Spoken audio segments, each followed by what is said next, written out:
Olá, meus queridos e amados irmãos. Estamos de volta mais uma vez para trazer mais uma verdade da palavra do Senhor. Este assunto, encontro marcado, tem nos trazido grandes e preciosas lições, e dentro do assunto encontro marcado, nós temos falado sobre a prestação de contas. Estamos falando para os cristãos especialmente sobre aquele encontro com o Senhor Jesus, de acordo com Paulo dissera em 2 Tessalonicenses capítulo 2, e nós temos trazido aqui dentro do assunto algumas verdades preciosas para a nossa vida. Espero que de alguma forma estas palavras, essas mensagens e estudos esteja contribuindo para o seu crescimento espiritual, para abrir sua mente como uma pessoa salva, para uma responsabilidade diante de Deus neste mundo, para uma vida cristã autêntica e verdadeira, na certeza de que todos os nossos atos e obras nos acompanharão para estar ali testificando ou a favor ou contra nós. E nós temos mostrado ultimamente, baseado na carta de Paulo aos Gálatas, uma série de obras que serão apresentadas diante de Deus naquele dia, na pessoa do Senhor Jesus, quer dizer, no tribunal de Cristo, e essas obras, elas de alguma forma estarão testificando contra nós ou a favor de nós, salvos, para a coroação, para a premiação, ou seja, para a perda de galardões, tendo na certeza de que o salvo em Cristo Jesus, ele jamais perderá a sua salvação. Mas ele pode perder aqui neste mundo a alegria de ser salvo, a alegria de viver como cristão, como disse o próprio Jesus em Mateus capítulo 5, sendo nós o sal da terra e a luz do mundo. Se o sal perder o seu sabor, para nada mais presta, senão para ser lançado fora e ser pisado pelos homens. E ao chegar ali na presença do Senhor Jesus, todas as nossas obras realizadas neste mundo como salvos, feitas através do corpo durante a vida, estarão testificando de alguma forma a nosso favor ou desfavoravelmente a nós. E nós temos mostrado no livro de Gálatas, capítulo 5, nas palavras do apóstolo Paulo, ali uma série de versículos, ou seja, uma série de obras que são praticadas neste mundo, especialmente pelo mundo cristão. Do capítulo 5 de Gálatas, a partir do versículo 19 até o versículo 21, nós contamos ali 17 obras listadas pelo apóstolo Paulo, que são obras que frequentemente a gente está vendo no meio cristão. E não são obras boas, são obras da carne. Ele diz que as obras da carne são manifestas, as quais são, versículo 19, e aí ele começa uma lista de 17 obras más, 17 obras da carne. Nós vamos tratar em mensagens posteriores sobre essa carne, sobre esta natureza, este coração. E aí nós vamos aprofundarmos um pouquinho sobre este assunto e vermos então que quando o apóstolo Paulo fala sobre as obras da carne, ele está falando obras do coração, obras da natureza humana, do ser humano. E é muito frequente se estar vendo essas obras no meio dos cristãos, no meio da comunidade cristã.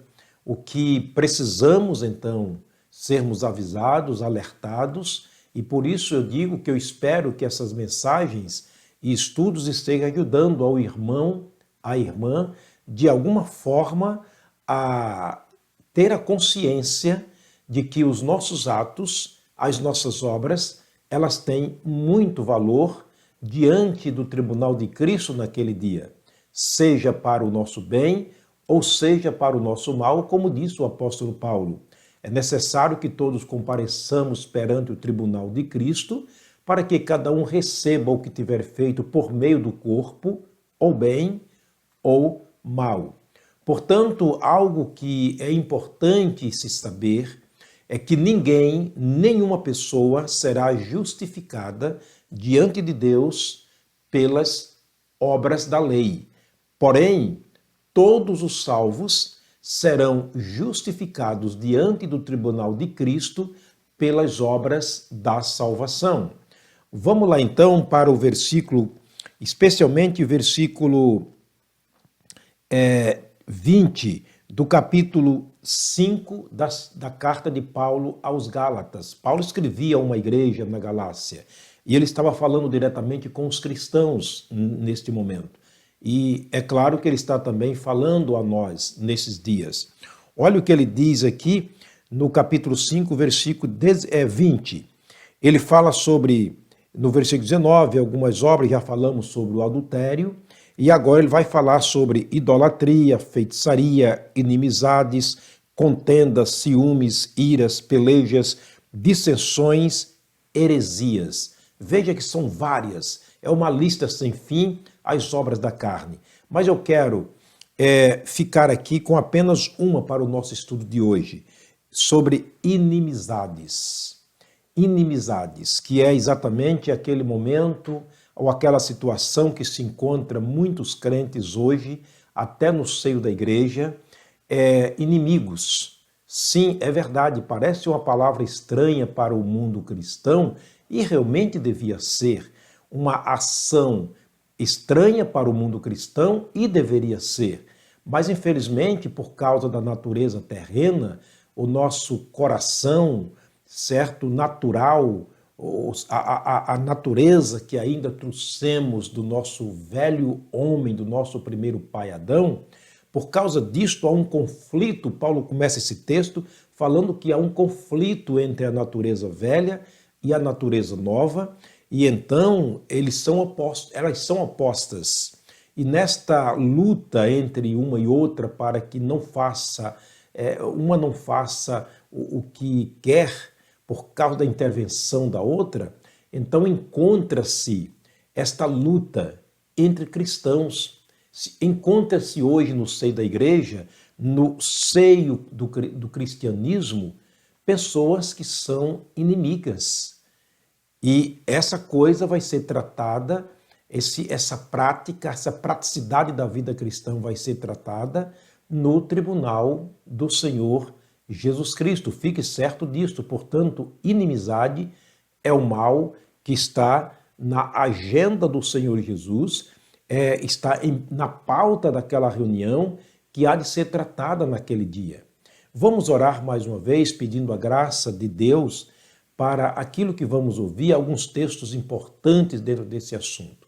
Senhor, nosso Deus, nosso grande e eterno Pai, estamos aqui, ó Deus, diante da Tua palavra com a intenção e o objetivo de trazer verdades que possam estar ajudando ao público cristão e, obviamente, também ensinando aqueles que ainda não são cristãos a aprenderem que a vida cristã é uma vida totalmente alienada da vida anticristã.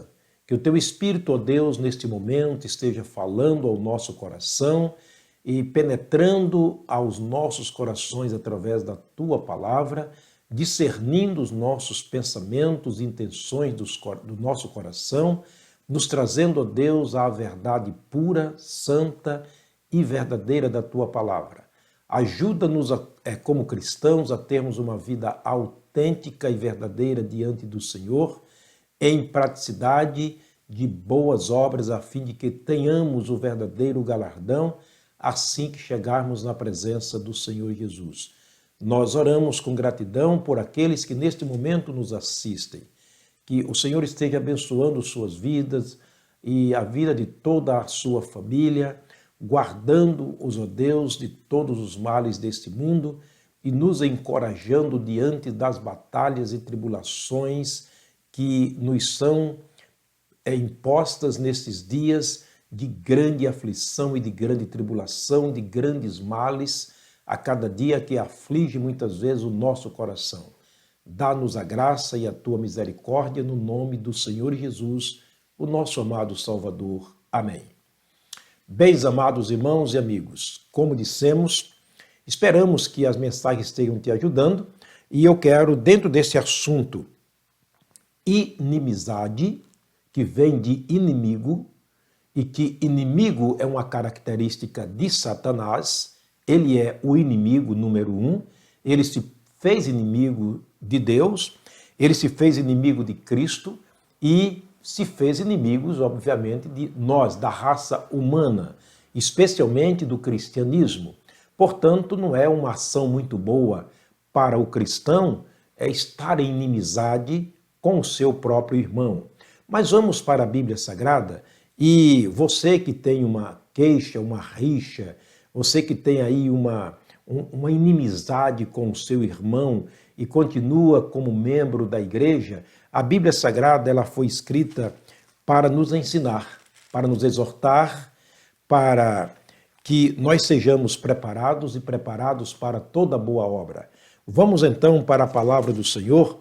O apóstolo João, ele escreveu algo muito importante para nós dentro deste assunto. Vejamos, por exemplo, 1 João, no capítulo 3, versículo 15 da sua epístola, aqui pertinho do Apocalipse. Não é o Evangelho, são as cartas de João. O mesmo João que escreveu o Evangelho, o mesmo João que está escrevendo aqui as cartas antes do Apocalipse. Veja então o que ele diz no capítulo 3, versículo 15. Qualquer que odeia a seu irmão é homicida. Observa os termos e os adjetivos que ele está usando. Ele começa qualquer, que é um pronome designativo. Ele disse, olha, qualquer que odeia a seu irmão é homicida. E vós sabeis que nenhum homicida tem a vida eterna permanecendo nele. Portanto, observa que João começa, como diz o linguajar natural, comum, ele começa pegando pesado conosco como cristãos. Qualquer, ele não está definindo pessoas, ele está dizendo qualquer. O que vale dizer qualquer crente, qualquer cristão que tem inimizade com outro cristão, qualquer irmão que tem inimizade com o seu irmão, ele é homicida, ele é um criminoso, ele está matando porque ele está cortando o fluxo de amizade, de amor que está em João capítulo 3, versículo 16. Sendo que a Bíblia diz que Deus é amor, ele nos amou de tal maneira que deu o seu Filho unigênito para que todo aquele que nele crê tenha a vida eterna. E ele diz que aquele que odeia não tem a vida eterna permanente em si. Portanto, é bom pensar duas vezes se temos uma inimizade e essa inimizade está acima da palavra do Senhor, acima daquilo que Deus está falando para nós. Ainda nós temos o capítulo 4, no capítulo 4, versículo 20, ele vai dizer para nós também aqui o seguinte: se alguém ele usa mais um pronome indefinido, quer dizer, ele não está definindo uma pessoa, ele não está definindo aqui alguém.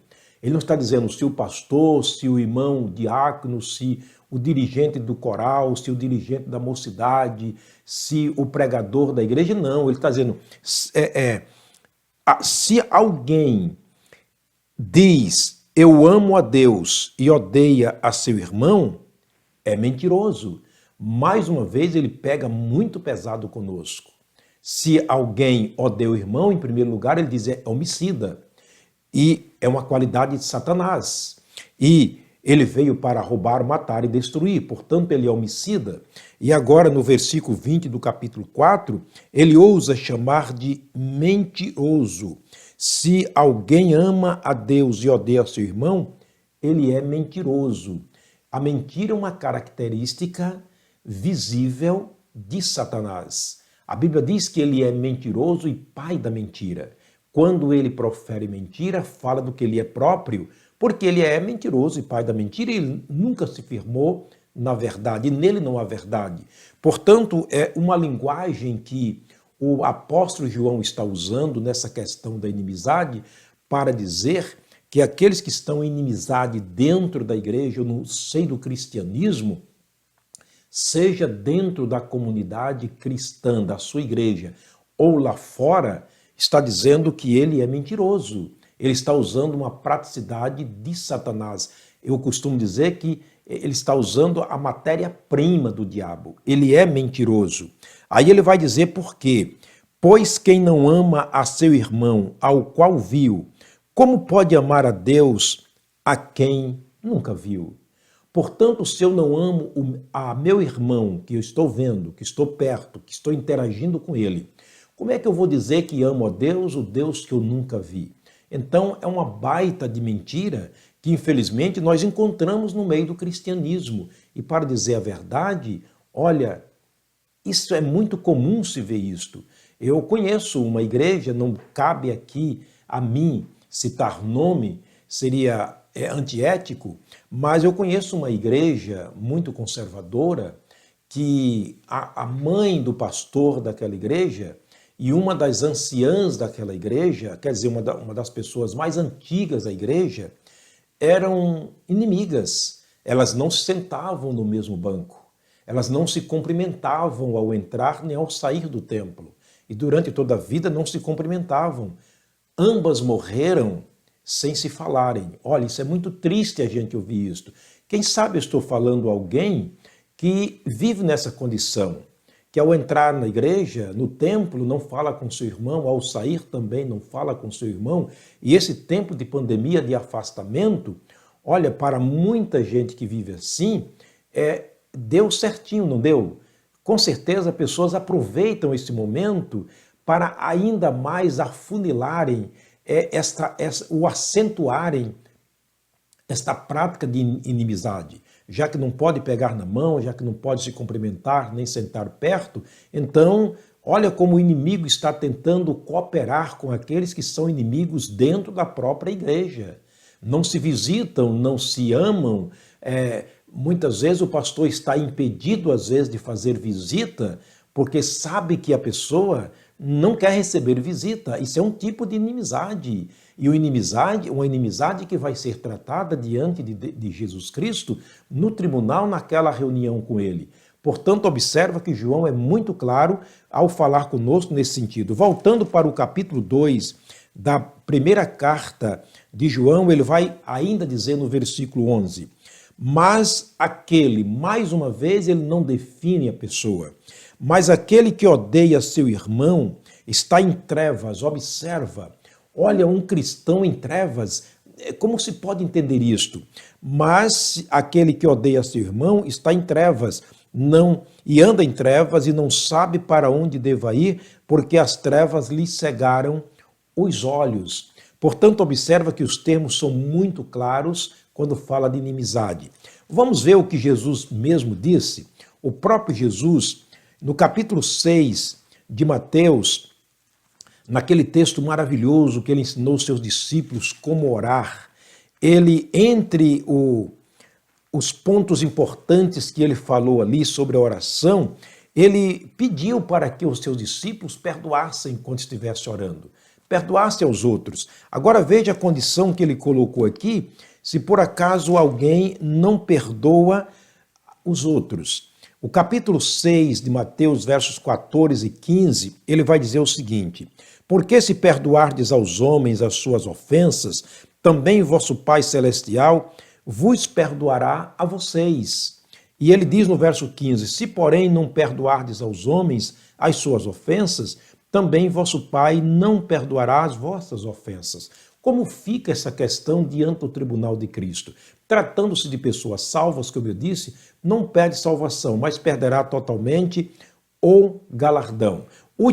Por último, no capítulo 18 de Mateus, olha o que ele vai dizer para nós. Esse aqui é o último desta mensagem para a gente finalizar. Capítulo 18, versículos 21 de Mateus, ele vai dizer para nós o seguinte: então Pedro, aproximando-se dele, disse: Senhor, até quantas vezes pecará meu irmão contra mim e eu lhe perdoarei? Até 7 vezes? Então Pedro estava interessado em perdoar o irmão, mas queria marcar uma quantidade de vezes. Quem sabe Pedro tinha alguém ali, uma bronca contra alguém da igreja, e ele diz: olha, Senhor, porque já me machucou 7 vezes. Quer dizer que eu posso perdoar até 7 vezes a pessoa? Jesus lhe disse então: não te digo que até 7, mas até 70 vezes 7, 490 vezes, disse Jesus. É infinito o perdão que um cristão pode dar para o outro. Meu querido amado irmão, como está a sua vida com o seu irmão? Como está a sua vida com a sua família? Com os seus filhos, com a sua esposa, com os próximos da sua família? Conheço cristãos que têm inimizade com a própria família. Olha, isso é muito gravíssimo. Portanto, são assuntos que serão tratados diante do tribunal de Cristo. Coloque sua vida diante do altar de Deus, perdoe e será perdoado. Se não perdoar, não será perdoado. Isso vai ser cobrado diante de Deus. Espero que Deus esteja te abençoando e ajudando você a resolver esse problema o quanto antes possível, antes que cheguemos ali no tribunal de Cristo. O Senhor te abençoe, o Senhor te guarde. Até a próxima mensagem, se o Senhor nos permitir.